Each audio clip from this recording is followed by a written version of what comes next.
I arrived at 6:28, just like always. The lights in the hallway flickered overhead as I passed the steel model of the original freighter, the one Dad insisted be installed when we renovated the offices. It smelled faintly of salt and fresh laminate new carpet and old bones. My badge still worked. I'd barely set down my thermos when Mavis from HR appeared at my office door, eyes a little too careful. "They want you upstairs," she said. "The boardroom." Of course, I took the stairs. I always did. Inside, Isla sat at the head of the table, her posture perfect, her smile polished like something rented for a press release. She didn't stand. "Rowan," she said, "thank you for coming." I didn't reply. I didn't need to. She folded her hands like she'd practiced it. "The board and I believe it's time for a new direction, a modernized, agile leadership style." A pause. Not for effect, she was waiting for me to interrupt. I didn't. "You never evolved," she added. "The industry is changing and you've stayed stuck in systems and structures that no longer scale." And then came Dorian Vale custom shoes, a suit that probably cost more than a dock crane gearbox, and a handshake that tried too hard. "I'm honored to follow in your footsteps," he said. I almost laughed. Instead, I walked to the far cabinet, the one with the old nautical charts and forgotten binders, and took one thing, a small framed black and white photo of our grandfather standing at Dock 9, 1 foot on a cable spool, his eyes tired, his jaw set. I tucked it under my arm. At the door, I paused. Isla had already turned her gaze to Dorian, speaking in metrics and media strategy. "Be careful where you step," I said quietly. Neither of them looked up. I walked out down the same stairs I'd climbed for 17 years. Outside, the wind smelled like diesel and tide. I stood at the curb a moment longer, the city beginning to wake, and felt the shift begin not around me but under. I sat on the porch with my boots off and the harbor in full view. The light rolled in, slow across the water, softening the outlines of freighters that drifted in like shadows with weight.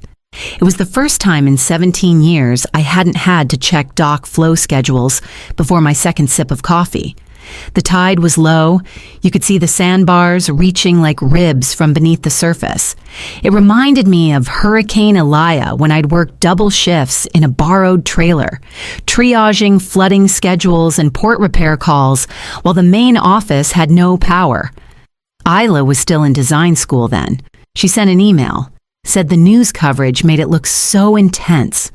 Back then we had 3 docks barely holding together, 20 men, 1 clipboard, no slack. That was when I started thinking about ownership differently, not as a title, but as leverage. Through a shell company, RDI Properties, I bought the land beneath docks 7 and 8. Quietly. No flags, no headlines, just signatures and a long game. No one at Tidewave ever asked who RDI was. They renewed the leases automatically year after year. Now they were set to expire in 90 days. I scrolled through my old contacts and tapped Mavis's name. She picked up fast. "Rowan Yu still at the desk." "For now," she said. Her voice dropped. "He's already cut 2 shifts at Dock 3, said he's consolidating under efficiency metrics. No board approval? None. And there's talk about dropping dual-man harness checks, says it's outdated." I closed my eyes. "You okay?" Mavis asked. "I'm awake," I said. We stayed on the line for a while, not speaking, just breathing on opposite ends of a quiet collapse. I could already hear the rot threading under Isla's shiny new structure. I ended the call, stood, and walked inside. In the hallway, the air smelled of salt and old maps. I pulled out the deed folder from the top shelf, placed it on the table, and clicked the pen open. 90 days wasn't long, but it was enough. The text came in just after 7. I was still staring at the leases, weighing phrasing against consequence. Mavis 2 guys walked off Dock 3. Load limit ignored. 1 almost got pinned. They're furious. I didn't reply, not right away. I opened the old doc ledger, the one I hadn't touched since Isla banned hard copy record keeping. Red spine-worn corners. Every page filled with my notes in red pen weight tolerances, cable, life estimates, anomaly, counts by weather type. It had been a habit almost like breathing. I uncapped the pen. Consultants love language. They think if they say agile logistics framework, enough times the bolts will stay tight on their own. But this wasn't a slideshow. It was steel and sweat and margin for error, measured in bruised seconds. I made 3 new entries notes from Mavis warnings about load distribution, and a guess if they're skipping harness checks, they're skipping weight assessments too. The last time that happened, we lost a container and nearly lost a man. I circled the page number twice. That's when my phone rang, unknown number, New York area code. I answered. Ms. Deschamps, the voice said. Crisp. Corporate. This is Andrea Queller, Risk Compliance at Harbor Mutual. We're reviewing Tidewave's coverage in light of recent leadership changes. I said nothing. I just need to confirm property ownership for Dock 7. Our records show it's under lease, but there's a discrepancy in renewal status. It hasn't been renewed, I said. I see. And the owner of record, that would be me. Silence. I waited. Ms. Deschamps, she said slowly. Thank you. We'll be in touch. I hung up and looked back down at the ledger. The pen was still warm in my hand. The page beneath it still blank. But my name, my signature, was already written in places they'd forgotten to look. I set the book aside and moved to the kitchen. The harbor was quiet again, but something had shifted. The first slip wasn't just in the cables or the crane.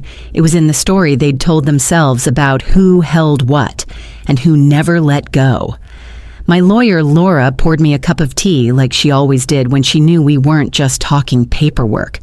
She waited until I slid the deed folder across her desk before she spoke. You're ready? She asked. No discounts, I said. Full market rate, 30-day notice for termination, immediate penalties on non-compliance. She raised an eyebrow. You want to give them a chance to fight it? I want it clean. We worked in silence for a while. I handed over the property documents, then 3 sealed envelopes, one with the lease history, one with the land valuation model, and one with language I'd drafted myself, clear, exact, unemotional. Laura flipped through the pages, nodding. This will hold. It has to. At home, I pulled out the 3 crates I kept in the guest closet. Not company issued, just mine. Red folders full of inspection reports, hand-drawn load charts, color-coded repair maps. I laid them out across the table, 17 years of off-network records, every overlooked malfunction, every fix we didn't brag about. I opened my laptop and scanned each key page. I labeled them by incident, by season, by name. Not because I owed anyone an archive, but because the system had never depended on the official server. It had always run through the people who stayed late, who didn't need a badge scan to know what kept the cranes alive. The next morning, I drove to Dock 7. I wore jeans, no clipboard, no lanyard. The guard at the entrance knew, probably hired last month, asked for my ID. I handed him a visitor pass. He glanced at it and waved me through. The wharf looked thinner than I remembered, the cranes slower. I walked past Bayline 3 and noticed the cable clamps on Tower 2 were rusted almost orange. The tags on the east crane were half missing. I didn't say a word. I just took photos. Every cable, every misstep, every inch of maintenance Isla's team had overlooked. Then I went home, named the folder Liability Unclaimed, and backed it up twice. I called Talon Ritter just after 9. He picked up on the third ring voice, still gravelly from years spent chasing dockside fraud and insurance scams. Deschamps, he said, already curious. Haven't heard from you since the dry dock payout mess in Savannah. I need eyes on a new entity, I said. Balin Shore Logistics. I don't want speculation. I want filings, permits, real ownership. He didn't ask why, just muttered, "Give me 3 days," and hung up. It took 2.5. The email came with a single sentence. You'll want to read this somewhere private. Attached were folders, screen captures from corporate registries, shell ownership filings that snaked through Delaware and the Cayman Islands, then looped back to a domestic holding under Isla's name. the same trust she used to lease her condo in Charleston's historic district. But that wasn't the part that caught in my throat. It was the pitch decks designed for investors. Colorful, polished, full of promises about lean maritime models and post-legacy optimization. She'd copied my logistics framework almost word for word. The staggered crew rotations, the seasonal weather buffers, even the emergency load-shedding protocols I wrote after the Tai B collision. Renamed, rearranged, but still mine. In one photo, Isla stood in front of a marina backdrop gesturing toward a map that looked suspiciously like Tidewave's routes, except the label at the bottom read, Balin Future Corridors. She wasn't building on Tidewave, she was building past it, through it, around it. The permits lined up along every corridor I had spent years negotiating Charleston to Galveston, Norfolk to Veracruz. She was using my foundation to pitch a replacement stripped of the crew, the safety, the hard-won resilience. Just flash and numbers. I closed my laptop, breathing slow. This wasn't reinvention. It wasn't even competition. It was theft slick and dressed in buzzwords. And it meant the moment had passed for silence. I reopened my notes, sorted them into 2 piles, then reached for the folder marked Operational IP. Her slides might have looked clean, but they had roots she couldn't rewrite. The voicemail was short, just a name I hadn't heard in a while, a voice that sounded older than I remembered. Rowan. It's Jeremiah Holt. We need to talk. I called him back from the back porch wind coming in off the water. Jeremiah had been on the board for decades, a steady hand even when the company didn't deserve one. He'd stepped down last year quietly after Isla began replacing legacy members with people who'd never set foot on a dock. I'm hearing things he said without greeting. Investor murmurs. Asset reshuffling. She's pitching something that doesn't match the logistics on the ground. She's pitching, Balin, I said. He paused. So it's real. She's using my model, my structure, without the infrastructure or the people who held it together. He sighed. That explains why insurance flagged inconsistencies, and why Gavin Vale is still showing up with press releases, but no freight. I didn't give him everything, just a few excerpts from the pitch decks, a screenshot of the trademark filing a redacted permit. Enough to make the ground under his feet shift. I'll talk to who's left, he said. But you should know they don't trust easily now. I'm not asking them to. Later that evening, I sent a message to someone else. Zayden Cortez. We'd been rivals once when Crescent Holdings tried to outbid Tidewave for the Beaumont corridor, but he'd respected the fight. The silence on his end after I explained what I had, what I owned, and what was about to implode lasted almost a minute. You're offering what he finally asked. Operational rights, 2 deepwater terminals, experienced teams, scalable systems. And you? I'll run it. Quietly. No press. Just performance. Zayden didn't need a second pitch. Send the specs, he said. I closed the call, sat in the dark, and watched the cargo lights blink across the bay. She'd fired me, erased me, and tried to wear the uniform without ever earning the sweat. But now I wasn't reaching back to take the wheel. I was choosing where the current would go next. The formal offer came in on a Thursday. It wasn't flashy. No gold seal, no grand announcement. Just a plain folder from Crescent Holdings, hand-delivered by a courier who didn't know what was inside. I opened it at the kitchen table. 3 pages, clean, precise. They wanted the operational assets, equipment personnel contracts, but not the land. That would stay with RDI Properties. My terms, my lease, my oversight. The final clause named the role Regional Director of Operations. Not flashy, but no less central.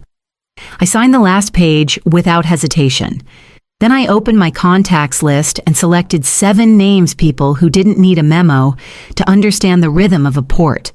Carla from Dispatch, Ron from HR, Manny who could fix a crane engine by touch alone, Mavis, of course. I didn't explain everything. I just sent a single line, if change comes, be ready. Carla replied first. Carla, wherever you lead, we follow. By sunset, 5 others had responded, all the same message in different tones, not out of loyalty to a title, but to structure, to safety, to a kind of unspoken integrity that couldn't be faked by consultants. I looked out at Dock 8 where the cranes sat idle under a sinking sun. From here, they looked like ruins, but I knew better. The bones were good. The systems just needed hands that knew where the pressure points were and how not to collapse them. I backed up the signed contract, placed a hard copy in the safe, and closed the lid gently. Tomorrow, I'd inform the board. Not with threats, not with spectacle. Just a deal they never expected from the woman they thought they'd erased. And when the dock lights blinked on that night in steady rhythm, I watched them flicker once, then hold. The boardroom hadn't changed. Still glass walls and brushed steel, still too cold for a coastal office. But the people inside looked different. Now, tighter, thinner, around the eyes. Pressure shows itself in the details. I walked in without invitation, 2 folders under my arm. Isla was already standing mid-pitch, gesturing toward a screen full of graphs and vague strategy points. She paused when she saw me. This is a closed session. I placed the first folder on the table. Then you haven't had time to shred these. The board shifted. Some leaned forward, others froze. This I said. Opening the folder is documentation of a shell company called Balin Shore Logistics, registered under Ms. Deschamps' secondary holding trust, the same trust used to acquire permits mimicking Tidewave's operational routes. I turned to page 4. Here are investor pitch slides showing repurposed Tidewave systems lifted directly from proprietary safety protocols and port logistics models I authored. Word for word. Gasps weren't audible, but the silence was. I set the second folder beside it, and this is a formal acquisition offer from Crescent Holdings. It includes leasing agreements for DOCKS 7 and 8 terms, approved by RDI Properties, my company, and a commitment to retain Tidewave personnel under new leadership. Isla's voice cracked as she tried to gather words. You're gutting the company. No, I said, meeting her eyes. You did that the moment you fired your operations backbone and tried to sell it back to yourself. The door opened again. Our father entered. Marcellus Deschamps. He didn't say a word, just nodded toward the table and sat. The board reviewed both folders. It didn't take long. A vote was called. Isla removed. The Crescent deal approved. No shouting, no theatrics. Just signatures and the quiet rhythm of consequence. As the room emptied, my father stayed seated. He looked toward Isla's empty chair, then back at me. You always were the one with the spine, he said. I nodded once, then gathered the folders and turned to leave. The echo of my boots across that polished floor was the cleanest sound I'd heard in years. My new badge was smaller than the old one. White letters on matte black regional director, Crescent Maritime. No gold trim, no corporate embossing, just clarity. It fit better than I expected. Every morning at 6, I walked the yard. Same boots, same clipboard. I checked the crane logs by hand, ran my fingers over rust seams that didn't show up in spreadsheets. I didn't need to explain why I was there. The crew knew. They handed over numbers, flagged, anomalies, cracked small jokes the way they always had, just quieter now. Like the place had taken a breath and finally held it steady. Crescent repainted the terminals last week. A clean slate gray, soft blue striping near the upper beams. It looked sharp in the morning light, but they didn't change the cranes. I told them not to. There was nothing wrong with what held. They asked if I wanted to rename the ports. A fresh start, they called it. I said no. Names don't hold weight. Systems do. Isla's company unraveled by the end of the quarter. The investor pool vanished as soon as Balin's shell structure collapsed under scrutiny. The permits were pulled, contracts voided, and the routes she'd tried to claim fell silent. Her network hadn't been built. It had been borrowed, temporarily, and only in her head. Last I heard, she was consulting from a WeWork in Midtown Atlanta, pitching resilience strategies to startups that didn't know any better. Her name stopped appearing in newsletters, then press releases, then LinkedIn updates. I visited my father on a rainy Thursday. He still made his coffee too strong, still watched the tide like it could tell him something. His hands shook now, but he wouldn't acknowledge it. We sat on the screen porch, steam curling from our mugs. We didn't talk business. We didn't need to. Eventually, he said, "You didn't take the top seat." I shook my head. Didn't need it. He nodded, once eyes on the water. A freighter slid past the edge of the bay engines, soft against the fog. I watched it pass and felt something settle. It wasn't triumph. It was alignment. Ava and Lennox held tight to the rail, their eyes wide as the crane lifted a container the size of a small house and swung it into place like it weighed nothing. It was a slow day on the docks, perfect for a walkthrough without getting underfoot. "Can you really see everything from here?" Ava whispered. I nodded.